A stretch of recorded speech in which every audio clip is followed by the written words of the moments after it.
All right, welcome to this explainer. Picture this. We've got an animated kid sitting in a metaphorical classroom firing off some increasingly unhinged networking questions at me, the AI. Today, we're taking this curious student on a wild journey from basic household power all the way to a network setup so completely chaotic it might literally melt a smartphone. And you know, this exact request from our source material sets our stage perfectly today. We're going to start with innocent questions and slowly build up a monster network, layer by layer, until our student and you feels like a certified, accomplished mad scientist. So let's jump right into part one. The curious student begins. We start in the classroom with a hand raised. Before we can build our massive Franken network, we gotta understand the electricity actually powering it, right? First up, circuit breakers. Now, GFCIs, these are the guys that protect you from getting shocked in wet areas, like kitchens, by detecting tiny, I'm talking 5 milliamp leaks. AFCIs on the flip side are hunting for hazardous electrical arcs to keep your actual living space from catching fire.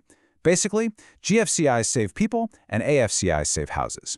Which naturally leads to our kid's next question. Wait, can these safety devices be messed up by my Wi-Fi or audio gear? And the answer is a massive yes. It's called nuisance tripping. It's exactly why your older breakers might just randomly pop when you crank up some heavy audio gear or say you drop a high-powered 5 GHz router right next to the electrical panel. The breaker's tiny brain gets completely confused by that high-frequency noise and just kills the power to be safe. All right, moving on to part two, daisy chaining the basics. Now our student is leveling up. They figure out they can catch a really strong outside Wi-Fi signal through one specific window, totally bypassing the house's signal-blocking low-E glass. To pull this off, they build what's called a daisy chain. They grab the signal on a phone, run a physical USB tether over to a PC to keep that connection clean from wireless noise, and then use that computer to blast out a brand new hotspot deeper into the house. Pretty clever, right? But then, boom, a mystery pops up. Why does their brand new Roku see the computer's hotspot instantly, while an older legacy stick is just completely blind to it? Well, it all comes down to radio bands. You see, the PC is shouting on a super fast 5 GHz band by default. The newer Roku, it's dual band, so it hops right on. But the old one only has a 2.4 GHz radio. It literally cannot see the 5 GHz signal, so our student just has to force the PC's hotspot down to 2.4 GHz and problem solved. Things are escalating now. Part 3, the network bridge era. Our students' eyes are lighting up now. They want to start fusing these protocols together natively in Windows, which brings us to a hard and fast rule. You got to bridge before you hotspot. Why? Think of a network bridge as the architect. It fundamentally fuses separate roads, like Ethernet and Wi-Fi, into one giant superhighway. Hotspotting, though, is the traffic cop. So the architect does actually build the road before the traffic cop can stand in the middle and direct your Roku's traffic. Makes sense, right? So our kid asks, hey, what if I bridge the Ethernet and Wi-Fi back to the exact same source phone? Please don't do that. That creates what we call a catastrophic broadcast storm. The data just loops infinitely between the wired and wireless paths. Your router gets completely lost trying to figure out where the devices actually are, a nightmare known as MAC address flapping, and the phone starts cooking itself, generating extreme heat until the whole network just straight up crashes. To keep this super fragile setup from completely imploding, our student has to learn a vital survival trick, the metered connection. If you don't want your phones and computers downloading massive gigabyte-heavy updates in the background and choking your daisy chain, you absolutely have to put them on a data diet. If you leave it on the buffet setting, Windows is going to quietly steal all your bandwidth for system updates, leaving your streaming video buffering until the end of time. Okay, let's get a little crazy. Part 4, creating an electronic fog.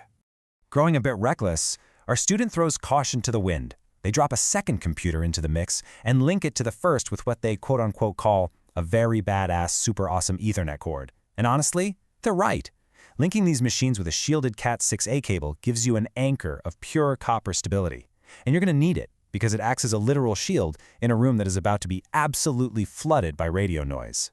Because when our student powers everything on at once, it creates this incredibly dense electronic fog. We've got a mobile hotspot, a Chromecast streaming, Bluetooth speakers, all of them violently fighting for space on that exact same narrow 2.4 GHz band. The result? Packet collisions everywhere. The Bluetooth audio starts crackling, the video completely freezes, and the phone's processor gets hit with massive thermal throttling. It is a literal traffic jam happening in the invisible airwaves around you.